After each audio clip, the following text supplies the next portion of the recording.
Welcome back to Real Florida Magazine.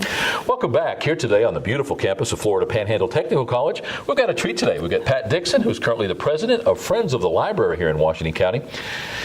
We're going to talk to Pat about some of their upcoming events. We're going to talk to them about what they do. The opportunity to enjoy a quality library facility such as we have in Washington County, sometimes more rare than you might imagine. If you live in a large city, you take it for granted. When you're in a small, relatively rural community like this, you sometimes go without. We don't here in Washington County, and the Friends of the Library, in large part, are responsible for that. When we come back, we're going to talk to Pat about all that and more, and we will be right back.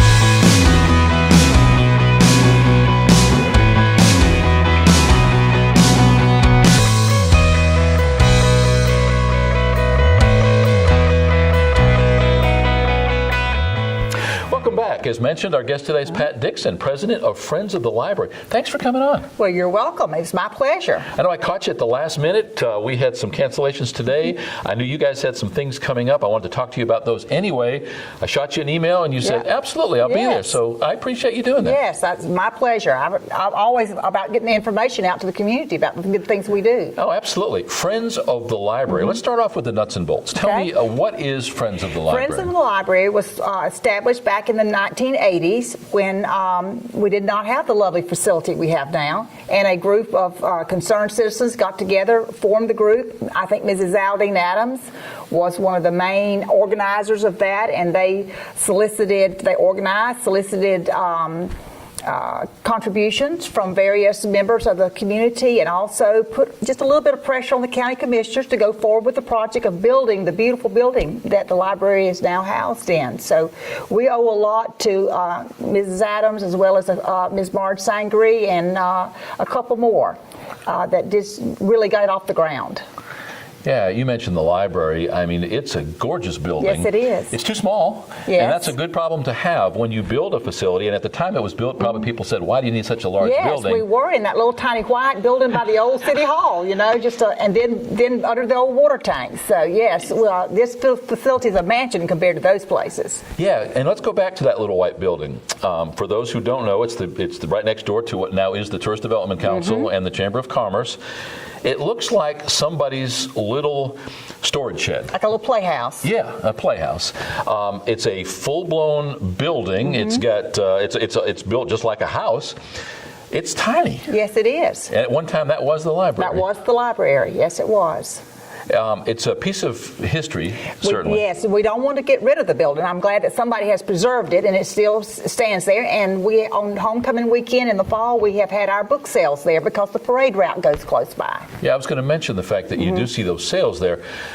Who actually owns that property now? I'm not real sure. I'm sure the city. I say I'm not real sure, then I say I'm sure the city, but it would be my guess that it's the city that owns that property. Yeah, definitely something worth checking out if you've not been there. Yes. Fast forward to the brand new facility. Now, I say brand new. How old is the actual new library? I believe it was constructed in the 90s. Okay. So 25 years yes. old. Still pretty well state of the art. When you look at it, it's still modern architecture. Yes.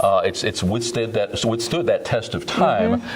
When you go in there, again, I've been in there not very often that it hasn't been completely filled. Every time I ride by there, the parking lot is full, and if I stop and go in on different library businesses, it's always well occupied, and people are busy. They use the computers. Some are searching for jobs on the computers. There are children in there after school hours, and the ladies who work there and the gentlemen are just helpful in every way and very pleasant. It's a very pleasant place to be. In my years in radio and television, I always had an ongoing argument or discussion with my newspaper friends about the fact that newspapers were sort of going away. You could use that same argument about libraries. But libraries, newspapers were forward-thinking enough to go online. More people now read newspapers online or get their news online than they do the physical paper coming to their home. With libraries, they were, again, forward-thinking, and they now have available many electronic delivery Yes. systems, not the least of which is are the terminals that actually physically are in the library. So if you live in an area where you don't have a computer, or you don't have internet access, Yes. or you have very slow access, you can actually go into the library and take advantage of that. Talk about that. Yes, I've been in it and watched some folks if they've been using those. Some are adults who are looking for jobs. Some are checking out the real estate websites and so forth, looking for properties to purchase. I've seen somebody there on Ancestry.com doing their family histories, which if you have that at home, you have to pay a fee. But at the library, you can use it for free. The library takes care of the charges. They're already subscribing. Yes, they're already subscribed to it. So there are lots of wonderful uses for the computers in there. And I'm glad to see so many taking advantage. Children or school-age kids go in there and do research for their school projects and so forth. Some people actually attending higher education, actually taking the college online classes. Online courses there. That's amazing. It is amazing. For the cost of a library card, which is free. Yes, exactly. It's free. We also have, I was in there yesterday, and a gentleman had actually come over from a fairly distant place, and he was checking out a bag full of books on tape. So folks who travel or who have to drive for their jobs and so forth, they can come in and get the books on tape, check them out, and then return them within like 3 weeks or whatever. And I think that's wonderful because books on tape are pretty expensive when you purchase them yourself. Oh, absolutely. Well, it's not unlike checking out the old hardcover yes. books. Nobody wants to buy a set of encyclopedias, and Yes. back in the day before we had Google, and back before we were online, if you wanted to research, you either did it at your school or at your library. Mm-hmm. Not too long ago, Renee Roundtree, who is with the library, was here. And for Christmas last year, my kids got together and bought me a Kindle. Mm-hmm. Well, I was always disparaging of those. I said, nah, I like a book. Just like people who'd rather have that paper newspaper. I'm old-fashioned, I'll admit it. I'd rather have that paperback or that hardcover book. Until I discovered the wonderful world of Kindle. And there are several devices, but at the end of the day, they're all basically the same. It's a little electronic, smart device. Now, I can read on my Kindle and not turn on the light because I don't have to see my book. It's backlit. I don't have to turn on the light at 3 in the morning and wake up my wife. I can read in bed, which I love to do. And that's genuinely about the only time I have. Then Renee came on and we started talking about ebooks. You can go to the library, get a library card if you don't already have one, and never again have to grace the front door of that library, do everything online, downloading books, returning them online. They're automatically returned. There's never a late fee. Everything is done automatically. How huge is that? That's a wonderful option that we have today. You know, you don't even have to leave your home. Think of the elderly folks who either choose not to drive or physically cannot drive. They can do all this, as you said, from their home online, and they have access to the outside world. And I think that's a wonderful, wonderful service to this community. And through that same service, you've got the ebooks, but then you've got the audio books, and you've got news periodicals, you've got magazine subscriptions, all of that available free, downloading them from the library website.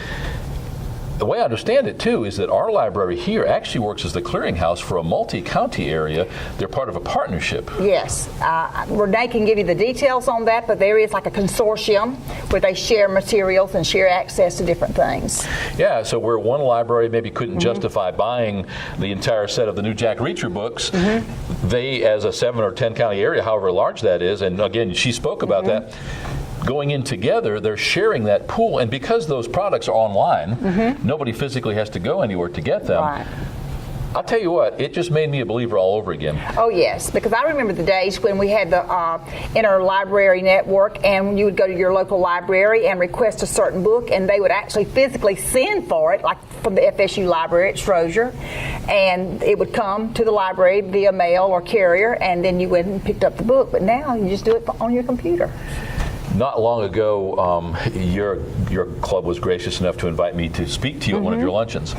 And the story that I told, and which I always tell, is that the very first time I got in trouble in any large way with my family was when I, at the end of the school day, didn't get on that school bus, but rather walked to our public library. Yes. 7 years old, they actually gave me a library card, and I was raised in Boston. Our library was the size of a city block, and I ended up on the third floor, way back in the stacks, reading some kind of book, and looked outside and realized it was pitch dark. The library was about to close, and boy, was I in trouble. And that fostered my love of reading. Yeah. My parents encouraged that, but so often now we have children that just don't read, either because they've never been encouraged to, don't know about books. I had somebody in a close family member say to me not long ago, I don't think I've read 3 books in my life. Yeah. That's sad. And it's very, very important that very young children, from birth up to school age, that they are surrounded in their homes with books or magazines or other print material, and that they actually experience their parents reading. The ultimate experience would be for the parents to be reading to the child, but just the fact that they see their parents interacting with books and magazines is a very good basis for raising a child who will become a good reader and a person who loves to read. I know a lot of the VPK, or voluntary pre-kindergarten education, is centered around just that. Yes. It's not so much what you can make the child do, but putting them in that environment. Just in the environment, music, right. reading, the arts, where it's playful. a positive thing. Where, all these things are surrounded by positive feelings. Not, and I know sometimes we say, you better read, and that's a negative, but there are ways to get children involved with the books and reading very early in a very positive way. Back to the Friends of the Library. You, as a group, do a lot to support the library. Yes, we do. And you also have a series of programs yourself. Yes. Talk a little bit about what you guys do in the course of a year. I know that you have, how many meetings a year do you have? We have actually 9 meetings. We do not meet in the month of December, nor do we meet through the summer in June and July and August. So 8 meetings, actually. Meetings. Eight meetings, I'm sorry. But we do have we meet the first Thursday of the month, and Miss Susan Roberts has been our program chairman for several years, and she has been done a very good job of getting different local authors to come with their books and talk about how they came to write the book, what the book's about, and we have time to ask questions about the writing process and that kind of stuff. And then we have the opportunity to purchase books from them, and they usually donate several copies of their book to our library. We do have a couple fundraisers. Our big one is our game night, and that's always very successful, and members of the community very much enjoy it. You buy a $10 ticket, and we provide outstandingly delicious homemade hors d'oeuvres. Heavy hors d'oeuvres, I might say, and folks really enjoy the food. They come, they have a table to play bridge, they have dominoes, they have all kind of card games going, or other types of table games, and it's just a very fun, enjoyable night. And we usually raise a little over $1,000 doing that each year. Now those proceeds go directly to they go into our budget or our bank account as Friends of the Library, but we make contributions. This year we gave a check to the library to sponsor the Kilted Man, Mr. Gurney, that comes with all the different types of Scottish instruments and gives the history of the Scottish musical genre, and that's always well attended, and we enjoy that. One year, speaking of the books on tape, we gave a large amount of money for her to go ahead and renew her subscriptions to the Nook and so forth. So we do various things that we want to put money back into the library to supplement what's there for government funds, so to speak. Yeah, you're not unlike the Friends of Falling Water State Park, for instance. Exactly. You're a support organization, yes. And in many cases, those organizations not able to execute those fundraising efforts on behalf of themselves because of rules and regulations, right. or because they're a government entity or whatever. How does the library actually get funded? Primarily through the state budget every year. When the legislature meets, that's one of the items, just like education and other public health and those kind of things. And unfortunately, libraries, along with anything that has to do with arts, and are some of the first things to be cut when there's a shortage of money. But We try to also act as an advocate for the libraries and contact our legislators and tell them how important the library is to our community. The money actually gets filtered through the county commission, the local county commissioners, but I think the monies are earmarked so they could not like misuse it and spend it somewhere else. But nonetheless, it does come through our county commissioner's budget. So one of the things that we do is we do write letters to our representatives in Tallahassee and encourage them to keep the funding at the level that it should be. This year was not a good year for libraries. It was a very good year. I understand from education, from the schools, the amount of money they got for funding, but this was one of the years that the libraries were cut some. If somebody wants to get involved, whether they want to become a member of Friends of the Library or whether they want to make a donation Yes. or whether they want to just find out more information, what would be the best way for them to do that? Well, they could contact me at my home. My number is 638-2992. I'd be glad to share information. We have different levels. If you would like to become a member of Friends of the Library, there's no set fee. We have membership levels at different levels, from $10 up to $250. So whatever amount that you choose to contribute or is up to you. And we do have our meetings once a month, and we have really good speakers. We have a nice little bag lunch, and it's just a fun time that we can get together and express our support for the libraries and for local writers and so forth. Yeah, you support more than just the library. When you mentioned the writers, that's huge. Yes. And just like the struggling young musicians, those writers sometimes have a tough go of it before they get discovered. Right. Now, you very soon are going to take a tour of the new Kate Smith Elementary School. Yes, this is it'll be coming up in our May meeting. May 5th, I believe is the date, and we have been meeting in the Friends of the Library has been meeting in the John Wesley building at the Methodist Church, but this coming Thursday or the next meeting, the members will report directly to the cafeteria at the new Kate Smith, and Mr. Joe Taylor, our superintendent, has graciously extended an invitation to us, and we will be touring the new Kate Smith. That's quite a structure. I've not been there. I'm looking forward to it. Our staff will be there, and we're going to document your tour. We've had the fortune over the past year plus of doing a tour of the site when all it was a hole in the ground, watching the block come out of the ground, concrete being poured. The colors are phenomenal. What really gets me is the security, the level of security. As we point out many times on this show, it's a pity that we have to use the terms active shooter and elementary school in the same sentence. Isn't that the truth? But we live in a different world. Yes, we do. But acknowledging where we do live and what we do face, the new schools, that one in particular, can be locked down with 3 doors. Yes, and that's wonderful. The level of security is huge. Yes. And that should give all parents in our community a sense of security. And I know it's hard to have a sense of security in these days, but I'm anxious to go and observe and see what all they've got. I know it's top notch and the latest in everything. And well, you as a long-term educator, yes, that's 42 years. That's got to bring tears to your eyes to see and that. Actually, for a long time, I thought that my class, that we graduated in 1967 from Chipley High School, we thought that we were the first grade to start the old Kate Smith, but I think that we were actually maybe the second. But when we all started at Kate Smith, it was not completely finished. In fact, during that first year when we were in first grade, there was no kindergarten at that point. We had to move. They were finishing up another wing closer to the road, to the streets. So as the year went by and they finished that wing, we had to pick up our little books and our color crayons, and we had to walk to the next wing, and then the dads came and moved our desk and stuff and moved to the other wing. Also, the first part of that year, of my first grade year there, the cafeteria was not finished, and they bused us to the old Chipley High School, where the school board office is now, in the old yellow brick building, 3rd floor, where the lunchroom was. They bused us there to eat lunch and then bused us back to Kate Smith. My goodness. So a lot of history there too. So. Oh, absolutely. And I would love to visit with you while we're at that tour and maybe get some of your reactions. I'll be glad to do that. As we take that tour.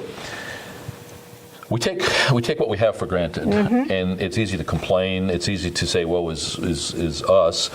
In our case, in Washington County, $9.2 million for the brand new courthouse, $26 million for the new school, happening at the same time.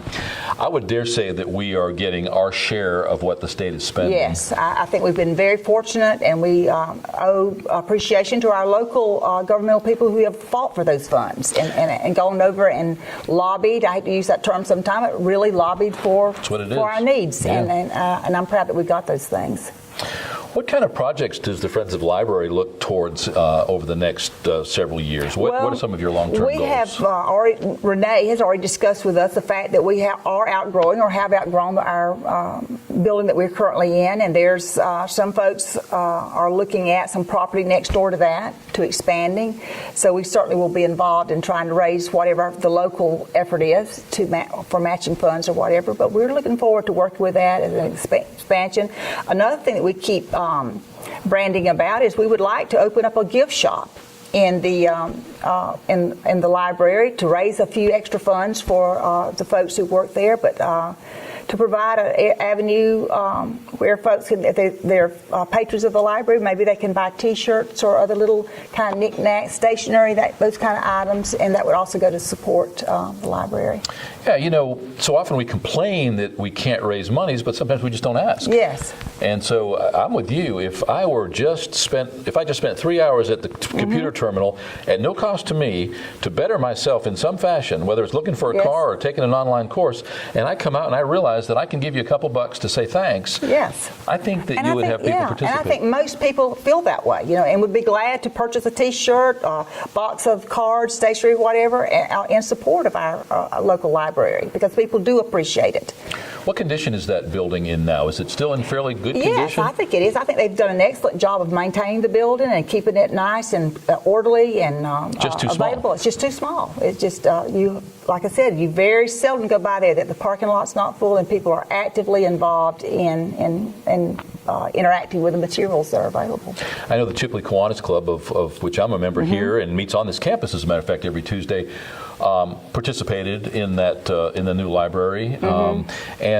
So keep us apprised that, as you go forward, if you want to start looking towards fundraising efforts, what more noble cause than a new library? Right. The library actually should be, and I think probably here is part of the heart of the community. It's kind of like your churches and your schools. The library, if you have a good library, it says a lot about your community. It says many positive things about your community, that people care about the right things and support the right things. Yeah, and not trying to compete with Redbox or any of the movie gallery or any of the rental places, but you can literally go in there into the library and check out, just like you do books, as you pointed out, books on tape, movies, DVDs, and not just educational. I'm talking about general content. You can, without even having to grace the door of the library, you can, from the comfort of your own home, in my case, my bed, I can go online and download library books to read.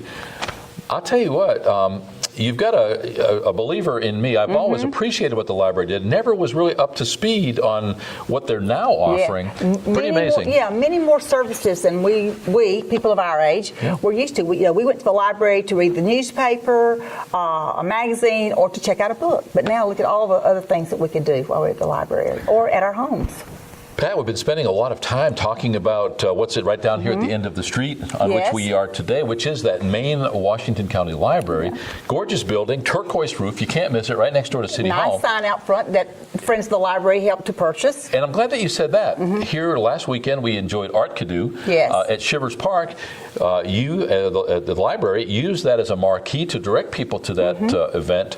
That in itself as an information board is pretty huge. Let people know that there's a watermelon festival coming up. Let people know that there's a Christmas parade. Let people know whatever the next event is, or maybe whatever they should be aware of.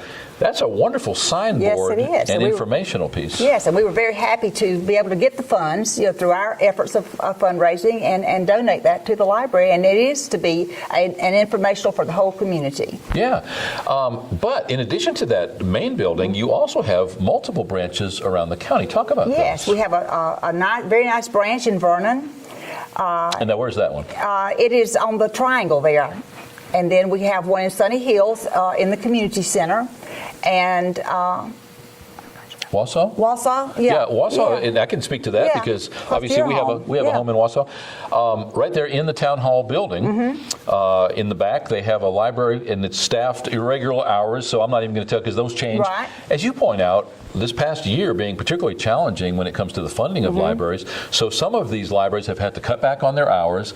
But I promise you, and you know this better than me, I promise you that administration of the library has done a wonderful job of juggling people around and making sure that these libraries are open as much as possible. Yes, Renee is constantly working on the schedule to better serve the folks in that community, and she did let us know a couple of weeks ago that she has been able to extend the hours of the Vernon branch, that they were able, and I can't give you those hours right now, but she could at the library, but they have extended the hours that they're open in the Vernon branch, and we were very glad to hear that. So if you're in Vernon, if you're in Sunny Hills or in Wausau, those outlying communities within Washington County, you don't have to drive all the way up Right. here. And I understand that just like the old days when to which you alluded, where you could order a book, they can actually bring a book to Yes, they Vernon can. or one of the other locations. It may be a little old-fashioned in today's high tech, but you can still do that, you know. At the end of the day, if you want that book, that's a great opportunity to do just that and to actually be able to hold that Yes. book. I still love reading paperbacks.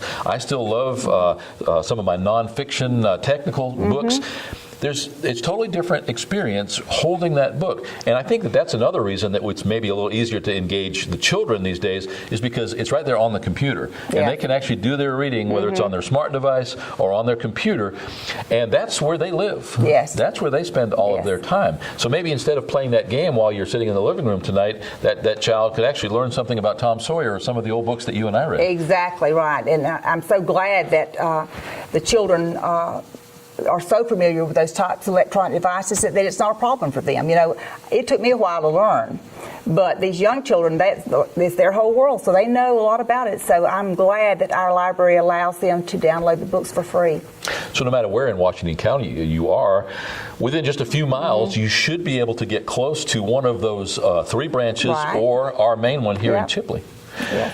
Thanks for taking the time today. Well, I appreciate your invitation. I think that this bears you coming on regularly or semi-regularly. Update us when the next time you have a fundraiser or a special event, or you're having a program that you want people to be invited to. Just come on and let's talk about it. Thank you. I will do that. And thanks for all that you guys do. Well, thank you. Thank you for being one of our supporters. We're here today with Pat Dickson, who's currently president of Friends in the Library here in Chipley. Our public library being a huge resource, a huge asset. There is something exciting going on in the library. I see some of you smiling when I say that. I did too until I found out exactly what they offer today, and it bears looking into. We'll be right back.